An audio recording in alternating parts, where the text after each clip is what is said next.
स्वागत है आप सभी लोगों का। इसी चैनल पर हम हिंदी के लिए जो बीएड के पाठ्यक्रम में है पाठ्य योजना ला चुके हैं पद्य के लिए। और आज ये जो पाठ्य योजना है ये है हिंदी गद्य के लिए।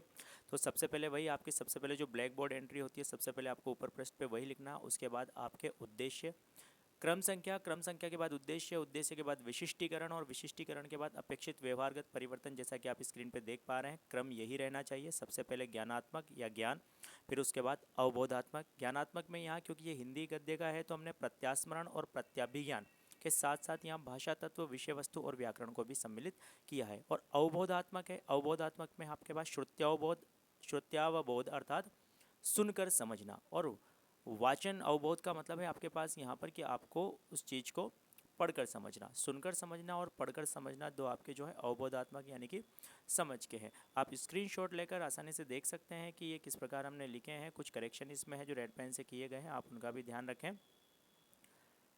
इसके बाद देखिए, आप देखिए ज्ञानोपयोग, कौशल, अभिरुचि और अभिवृत्ति, ये आपके उद्देश्य होने के बाद आप सबसे समस्या जो विशिष्टीकरण और अपेक्षित व्यवहारगत परिवर्तन लिखेंगे। सहायक सामग्री, लपेट फलक, श्वेत वर्तिका, संकेतक, चित्र, फ्लैश कार्ड, प्रतिरूप, पाठ्य पुस्तक और अन्य शिक्षण उपयोगी सामग्री यहाँ पर आएगी। पूर्व ज्ञान में है कि विद्यार्थी इस विषय के बारे में या हिंदी गद्य के बारे में सामान्य जानकारी रखते हैं, नीलकंठ पाठ के बारे में सामान्य जानकारी रखते हैं। और उसके बाद आप यहाँ पर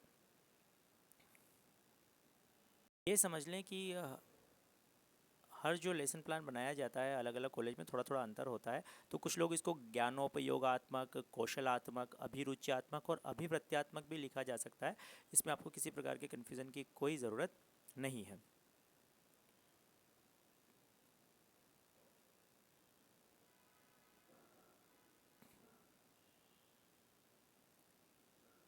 आगे आप देख पा रहे हैं प्रस्तावना प्रश्न। प्रस्तावना के लिए हमने क्या किया है यहाँ पर, क्योंकि पहला प्रश्न जो है भगवान शिव से संबंधित है तो भगवान शिव का एक चार्ट बनाकर दिखाएंगे। प्रश्न इस प्रकार होने चाहिए कि पहले प्रश्न के उत्तर से आपके अगले प्रश्न की भूमिका बने, यानी कि अगला प्रश्न वहीं से आपका बनना चाहिए। इस प्रकार आप देखिए, आप प्रश्न को यहाँ देख सकते हैं। पहले प्रश्न का जो उत्तर है शिव, वहाँ से हमने उनके पुत्रों के लिए गणेश, कार्तिकेय। फिर उसके उत्तर है मोर। तीसरे प्रश्न का जो उत्तर है मोर, वहाँ से अगला जो प्रश्न बनाया है कि मोर का कंठ किस प्रकार का होता है। और ये समस्यात्मक आपका कि नीलकंठ के विषय में आप क्या जानते हैं। उसके बाद उद्देश्य कथन है आपका। उद्देश्य कथन की विद्यार्थियों, आज हम नीलकंठ नामक पाठ के बारे में और उसमें जो भी आप थोड़ा सा विषय वस्तु समझा सकते हैं कि नीलकंठ मोर के विषय में विस्तार से अध्ययन करेंगे। उसके बाद विषय वस्तु है। विषय वस्तु आपको सामने वाले पृष्ठ में लिखनी है आपके फाइल पर।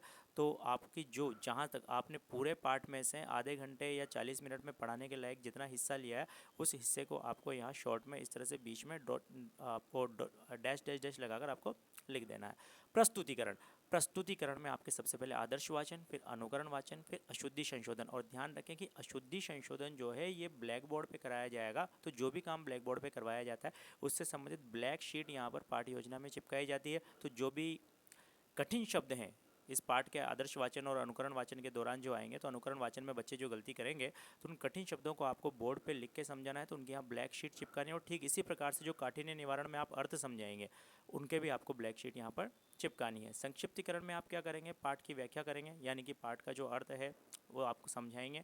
उसके बाद मौन वाचन का आप बच्चों को केवल यहाँ निर्देश देना है कि आप मौन वाचन करें समझने के लिए, क्योंकि बच्चे मौन वाचन करेंगे तभी पाठ को अच्छी तरह से समझ के और आगे पूछे जाने वाले प्रश्नों का उत्तर दे सकेंगे। विषय वस्तु के विश्लेषण या विचार विश्लेषण में सबसे पहले हम प्रश्न पूछेंगे। 4 प्रश्नों तक आप इसमें सम्मिलित कर सकते हैं। प्रश्न आप देख पा रहे हैं, उनके अपेक्षित उत्तर भी आपको सामने लिखने हैं। और इसके बाद आपका पुनरावृत्ति प्रश्न होगा। पुनरावृत्ति प्रश्न अर्थात यह है कि आपने पूरा पाठ बच्चों को पढ़ा दिया है और अब आप उस पाठ का एक रिवीजन करवाना चाहते हैं प्रश्नोत्तर प्रविधि से। प्रश्नोत्तर प्रविधि से रिवीजन करवाना चाहते हैं, देखना चाहते हैं कि बच्चे किस प्रकार से कितना लेसन समझा। और पूरा जो मूल्यांकन है वो तो इसके बाद मूल्यांकन में होगा, लेकिन उसके पहले एक रिवीजन के तौर पर हम बच्चों से प्रश्न पूछते हैं। तो पुनरावृत्ति प्रश्न आपको 3 या 4 पुनरावृत्ति प्रश्न यहाँ पर आप सम्मिलित कर सकते हैं। तो देख पा रहे हैं आप किस प्रकार से अगले पेज पर आप देखेंगे कि पुनरावृत्ति प्रश्न हमने क्या बनाए हैं। तो पुनरावृत्ति प्रश्न आपके हैं, पुनरावृत्ति प्रश्नों के उत्तर आपको नहीं लिखने हैं। और इसके बाद आपका होगा मूल्यांकन। तो मूल्यांकन आपको क्रम से लिखना है। सबसे पहले छोटे प्रश्न जिसमें वस्तुनिष्ठ प्रश्न आएंगे, उसके बाद आपके रिक्त स्थान वाले प्रश्न हो सकते हैं। यहाँ पर हमने वस्तुनिष्ठ, अति लघुत्तरात्मक और लघुत्तरात्मक प्रश्न यहाँ पर लिए हैं। और अंत में आपको बच्चों को इसी पाठ से संबंधित, इसी विषय वस्तु से संबंधित आपको क्या करना है, गृह कार्य देना है। और इस प्रकार आपका पाठ पूरा हो जाएगा।